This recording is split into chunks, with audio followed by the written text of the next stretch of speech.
This is Lori Grenier. You've seen me on Shark Tank hearing pitches from small businesses. Now, there's a new way for small businesses to get a loan in minutes. It's called Cabbage. That's Cabbage with a K. Just fill out the application online. You'll get an instant decision and could have access to a line of credit of up to $100,000. No waiting, no hassle. Cabbage is A+ rated by the Better Business Bureau and is a Forbes Top 100 company. Go to Cabbage.com, that's Cabbage with a K, Kabbage, or call 888-CABBAGE.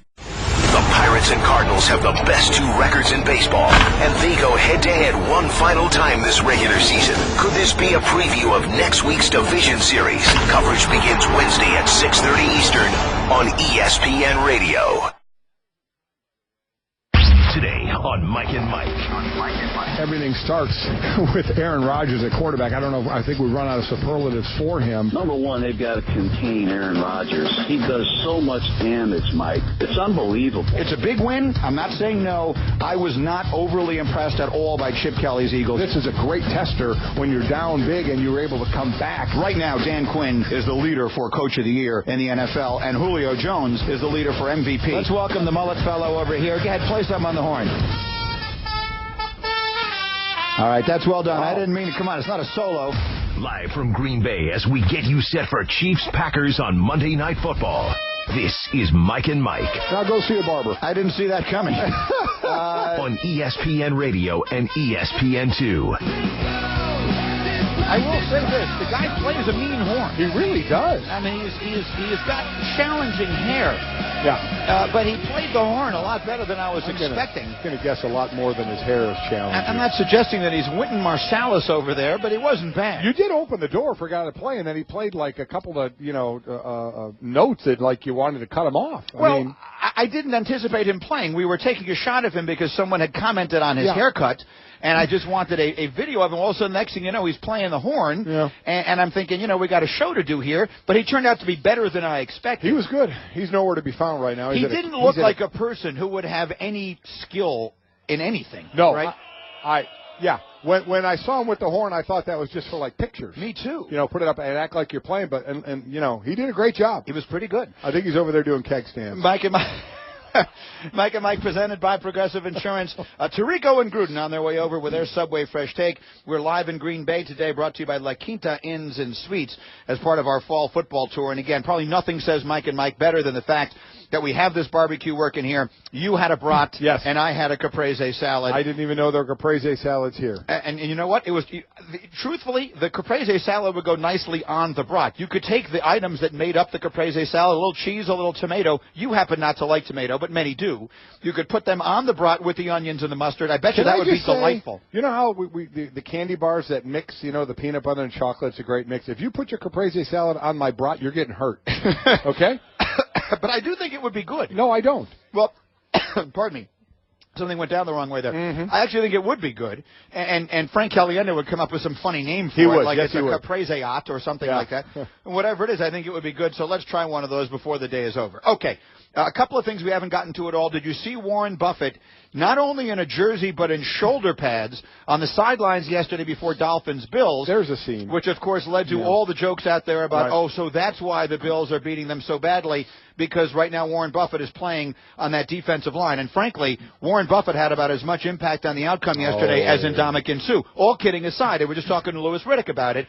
If you're going to go out and spend $1 trillion on a player, you have to be prepared to play him the way he's accustomed to playing. Now, I'm not making any excuses for Albert Hainsworth, right? Albert Hainsworth went to Washington. It was an unbridled disaster. But what did they ask him to do? And he handled it badly. Yeah, he did. But they took a guy who was a dominating player in one system and said, here, now take all the money in the world and go do this entirely other thing, and it didn't work. Basically play on the nose and eat up blocks and let the linebackers make the tackle and stop being a playmaker. So whose fault is that? Well, I agree with Lewis. You can't bring it. That was unbelievable. Now, they had said in passing situations he would move to the outside, but Albert Hainsworth, before all the trouble that he had, he was a playmaker on the inside, not when he was playing over the nose in a three-man line.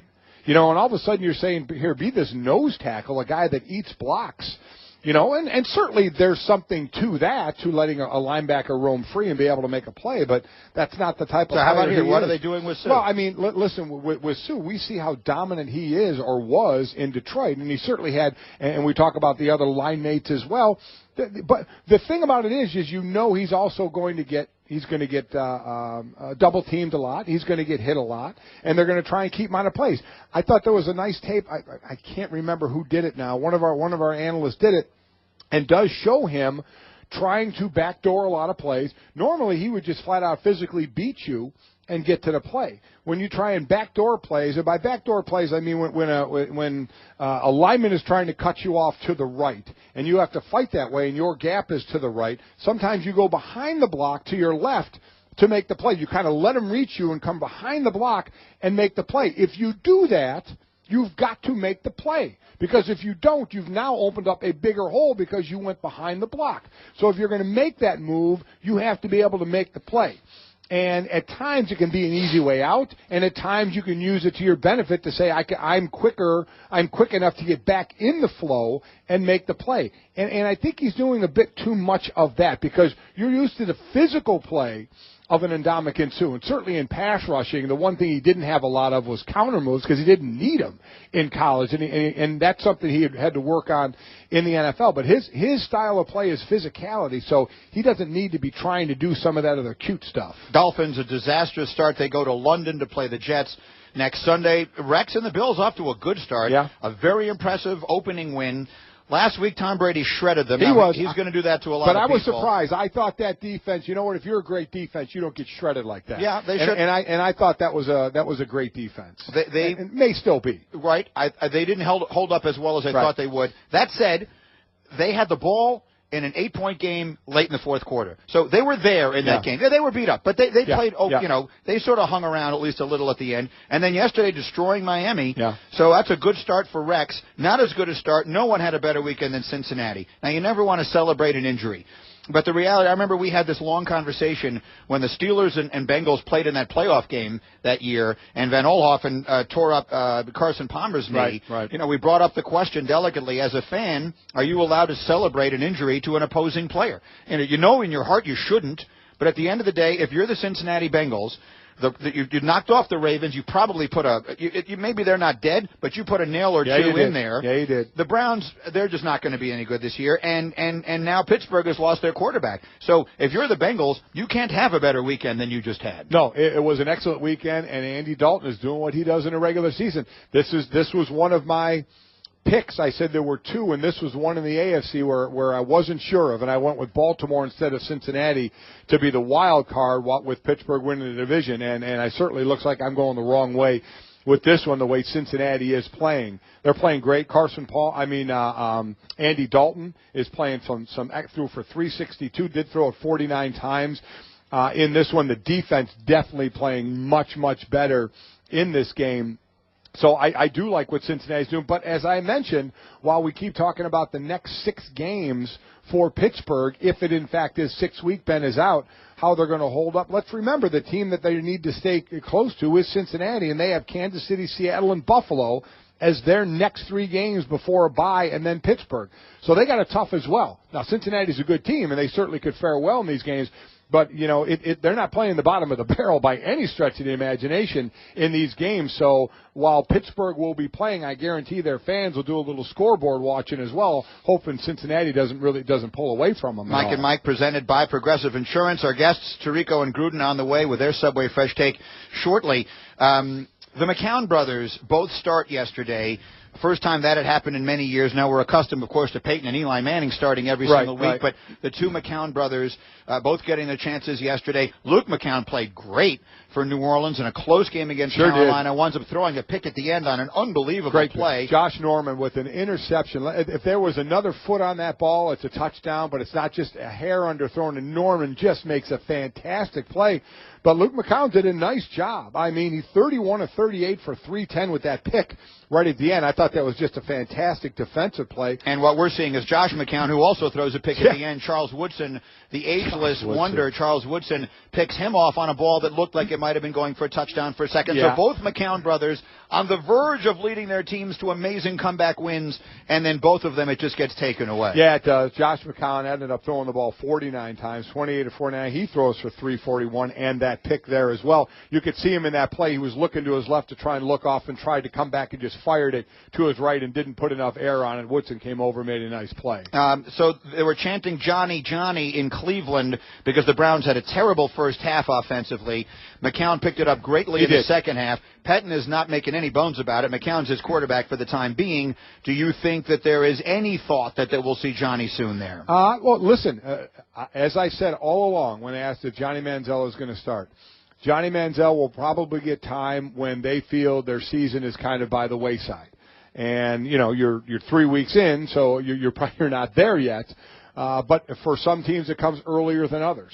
So when do the Browns feel like, okay, this is going to be a tough go from here on out. We need to see what we're going to get. And then, but to your point, and you've made a fair point, is if Johnny Manziel is going in the last 6 weeks of the season when their season is over and you're not really playing for a whole lot, are you really getting a great look at him? Now, it's a better look than him sitting on the bench, don't get me wrong. Mm-hmm. But still, it's not in, you know, the heat of the competition of trying to make it to the postseason. But I still think that's how it's going to go. Outside of McCown obviously playing horrible in a game or getting hurt, I think this is who I still think Pettin thinks this is a guy that gives us the best chance to win, and we're going to go with it until, unfortunately, the winning's not coming at enough of a rate where we're going to be in it this year. Then we're going to get a look at Johnny. One more note we hadn't gotten to, and then we're going to break early here, and so we have extra time. John Gruden and Mike Tirico will be joining us on our set in just a couple of minutes, and we'll have extra time to chat with those two guys. But a very, very long streak is about to come to an end, most likely, and I believe it will. Right now, Georgia is a 1-point favorite over Alabama, according to the Westgate Las Vegas Superbook. If Georgia does open, if that game kicks off with Georgia as a favorite, it will end a streak. Alabama has been favored in 72 consecutive games. Alabama has been a favorite in a stretch of over 5 years. That is the longest streak in college football history. The last time Alabama was an underdog was the 2009 SEC title game against Florida. That was Tim Tebow, Florida. You may remember Alabama was a 5-point dog. They won that game big and went on to win the national championship, the first of their titles under Saban. But they haven't been an underdog in a game since then. Right now, they're trending towards being an underdog at Georgia this weekend in a monster game. I picked Georgia to go to the Final Four based on the fact that they've got this game in their building.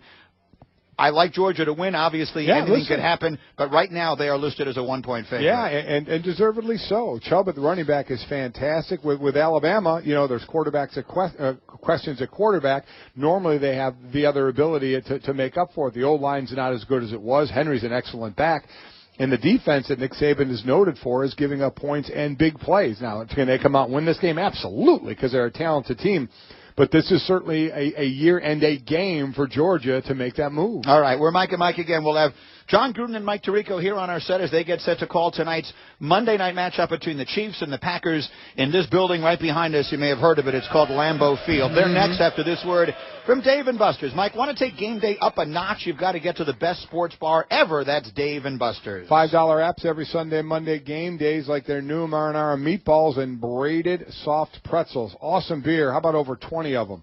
Thank you. Don't flip between games. Watch them all on their massive TVs with epic stadium sound. Play games you won't find anywhere else, like a little quarterback competition and 2-minute drill, or how quick you get to your feet in the Gridiron Blitz. Ditch your average sports bar. Get to the best sports bar ever. That's Dave & Buster's. It's the only place to watch a game and play the games. Visit bestsportsbarever.com. Find a location near you. Back after this on Mike and Mike.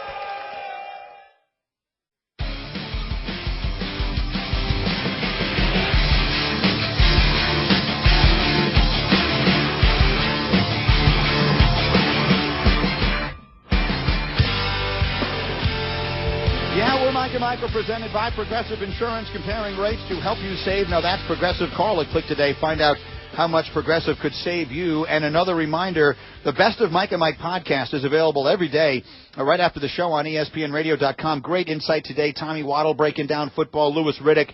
And then, of course, when we had John Gruden and Mike Tirico here together, all that and more will be on the Best of Mike and Mike podcast that's available every day on ESPNradio.com. Let me read a few more tweets that we have. Derek tweets at us, would you all please turn to those Packer fans and make sure they know Dez Bryant caught that ball last year? What do you guys think?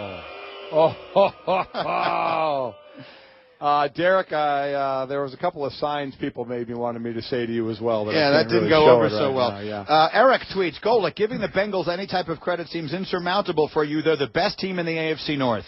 Well, they are. Right. Not right now they are. I don't agree. Whoa. Hold on. Yeah. With a healthy Ben Roethlisberger, I like Pittsburgh better. You never let me finish. Because you never say the right thing. Right now they are without Ben. If both teams are healthy, I will take Pittsburgh. Listen, everybody says I'm not. You don't Cincinnati. I put them in the playoffs for the last 3 years with my prediction. This was the first year in 4 years I didn't, and all of a sudden I'm like the Cincinnati hater. I've liked the Bengals. This year I thought they'd take a step back. I was wrong. The last 3 years I had them in the playoffs. This year they're playing extremely well. And we'll see when Ben comes back. Let's reassess where we are, how much Cincinnati. I would imagine Cincinnati would have a lead in that division, but where is that lead? And the other interesting thing is 5 weeks from now is when Cincy plays Pittsburgh. Will Ben be back? Ben's got a 4 to 6 injury. So let's see. Is it on the early side of it where he could be back, or is it on the later side where he misses the first meeting between these two teams? Glenn tweets at us, how about some talk about the Mets clinching the NL East? Congratulations to them. It was a couple of days ago. We had the football, and obviously the national side of that story became much more interesting yesterday. We got plenty of time to talk about them. Absolutely. But you know what? I'll say this about two teams that clinched this weekend, the Mets and the Cubs. Yeah. If you had told me before the season started that the Mets were going to run away with the National League East, I would have laughed in your face. Yeah. So I am absolutely stunned. I think Terry Collins should be Manager of the Year. That's a remarkable season they've had. We'll see what happens when they play the Dodgers in the first. So think about the pitching that's going to be on display in that series. Smokes, yeah. And then for the Cubs, you know what? Many people, obviously, the Cubs are not too popular here in Wisconsin, but the one thing I'll say about the Cubs is that people have often said that one of the things that works against them is that fans fill that ballpark even when they're bad, so they don't put pressure on the organization to be good. In this case, it worked in their favor because they were able to demonstrate the patience that teams in big markets usually don't. Tear the thing down, be just awful forever. I mean, that was the last time they played what felt like a meaningful game in April, and then build it to where look how good they're going to be for a long time. Theo had a plan. That's exactly right. But they were able to actually show the patience to live out that plan. They're going to be good for a long time. I think that's the key. Obviously, everybody's concerned about this year and how far they go, but you're looking at, you should be a few years at least of what you see right now. Yeah, headed towards those baseball playoffs. That should be good. And, of course, here, as we are live at the Tundra Trio in Green Bay, Wisconsin. What a great place this is, by the way. Fantastic. It's a terrific idea. Our buddy Craig Karmazin's place here, they've got like these 3 houses that they bought that are adjacent to Lambeau Field, and you just come and you party and you hang out, and then you walk right over to the stadium. It's great. On one of the sides of one of the houses, our faces are painted on them. By how long before we leave will that be marked up? Yeah, that's just... I mean, there is just no doubt there'll be graffiti all over that. Yeah, I agree, and I'll be doing most of it. But let's get to the game then tonight. You got Chiefs and Packers tonight here. Again, the Chiefs have had a long time to stew on a terrible loss. They played a week ago Thursday. That was the game that ended where they gave up the 2 touchdowns at the very end, including the Charles fumble. They had Denver dead to rights in what is a huge game for them. So now they come here to try and bounce back in a building where Aaron Rodgers just doesn't lose and doesn't make mistakes. Let's break it down. 2 things. First, the Kansas City Chief offense isn't going to blow your doors off, right? We know they don't have that heavy-hitting wide receiver, though they did bring in Macklin. They're still trying to get that first touchdown pass to a wide receiver in more than a few handfuls of games, 20-some we're looking at. Good tight end, obviously, in Kelsey. Charles, excellent, versatile back. Here, to me, is the matchup to look at. And a lot of times it's the matchup, either can you score with Green Bay? The Chiefs can't score with Green Bay. So if you're looking at a shootout, big-time advantage because of Aaron Rodgers that Green Bay has. But what the Chiefs do have is they have a very athletic defense. And that's one of the things you need to slow down a guy like Aaron Rodgers, who can beat you in the pocket, he can beat you running the ball, and he can escape and beat you on the move.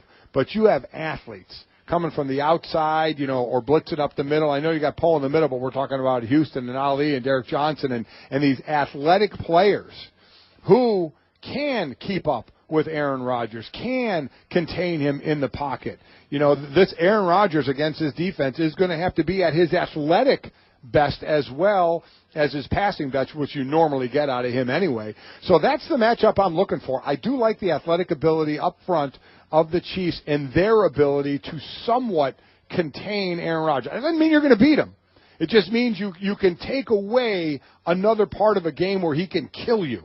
If you can take that away and make it only be like one part and then hopefully have good coverage or actually get some hits on him, you never see where it can go. I think Green Bay wins this. I think they're the better team, but I like the way this front athletically can match up against a depleted Green Bay offensive line to try and match Aaron Rodgers' athletic ability with their athletic ability. Well, if you look at week 1 and you look at what the Bears did, that's the recipe to beating the Packers, and that is don't let Aaron Rodgers on the field. Aaron Rodgers played practically a perfect game, and it felt like he was never on the field. The Bears ran it. They controlled time of possession. The Chiefs have a much better defense than the Bears do, and so I think if you look at that blueprint, I think the Chiefs will make this a very good game tonight, but I also like Green Bay to win, and then the Packers will find a way. It's impossible to pick against Aaron Rodgers at home, but I do think it'll be a good game. These fans, by the way, should not be cheering that. My NFL picks, my KOD picks so far this season are 1-5. 1-5. So, frankly, the last thing in the world you needed was me picking your team to win. Horrible. This has been great fun. Everyone enjoy the game tonight. Enjoy all the sports, folks. Thanks for coming out to see us this morning. Incredible. This is really a lot of fun in this place. There are just some places that feel right. Yeah. Coming to Green Bay for a football game, it just sort of feels like what football's supposed to be about. I can't wait. Another 15 seconds. Line them up, baby. Line them up. And he's not talking about the brats.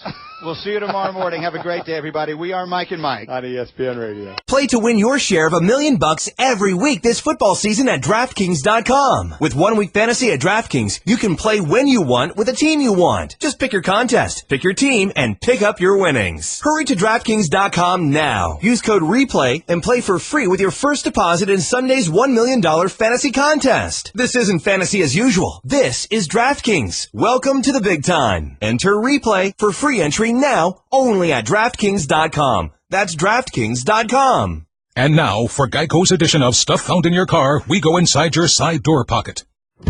Hello, yes, the crumpled receipt with gum in it. From your anniversary dinner, you sprang for expensive wine, your server was Beth. That dinner was a couple $100. Money you could get back if you switched to Geico and saved hundreds of dollars on your car insurance. I bet you'd save that receipt. Frame it even. But really, where did I go wrong? Was it the corkage fee? Geico. 15 minutes could save you 15% or more on car insurance. Visit geico.com today. The Pirates and Cardinals have the best 2 records in baseball, and they go head-to-head one final time this regular season. Could this be a preview of next week's division series? Coverage begins Wednesday at 6:30 Eastern on ESPN Radio.